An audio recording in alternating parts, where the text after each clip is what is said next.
Welcome to Not So New News. Come along with us as we discover an Appalachian time gone by. Today's article comes from a town of Whitesburg in Lecher County, Kentucky's newspaper, the Mountain Eagle. Volume 5, Number 4, Industrial Edition, Second Section, dated June 6, 1912. Page 6 is unnamed. In the Jenkins section of this Eagle, you will see a half-tone engraving of Mr. John G. Smith, General Manager, Consolidation Coal Company. The engraving is printed positively contrary to Mr. Smith's wishes. Our artist captured his shadow without his knowledge, and we could not resist the temptation to use it. We feel sure that Mr. Smith, out of the generosity of his noble heart, will pardon the imposition. We felt like our Jenkins section would be more incomplete without a picture of the big little manager. We must realize 25 cents out of every copy of this issue, or else we are, quote, way down in the hole, unquote. We will have about 300 copies extra for sale. You may think the price mighty high, but think again and see if you can't afford to buy a copy for yourself, or for several of your friends. All subscribers, of course, get a copy anyhow on their regular subscription. It is a peculiar fact, and yet no less true, that type won't hardly talk on the same page where several halftones are used.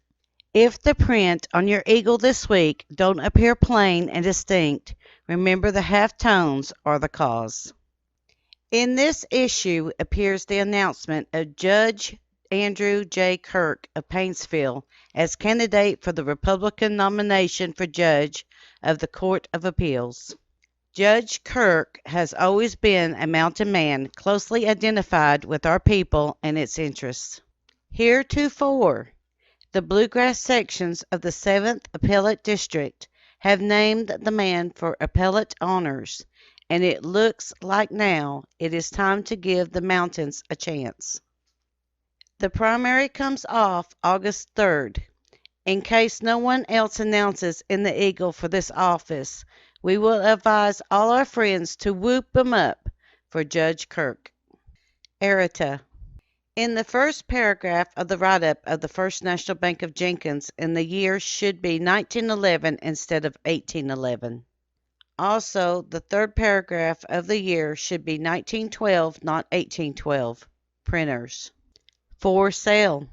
A good 16 horsepower semi-portable sawmill, or will accept a job of sawing by 1,000 feet.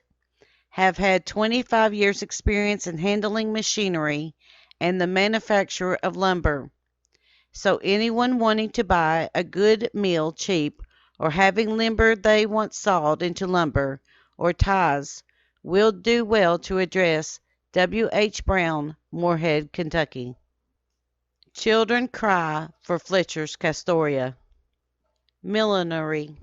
Ladies, I have a new supply of stylish hats and beautiful trimming. Call and have your hat made now. Miss Lucy Davis, Whitesburg, Kentucky.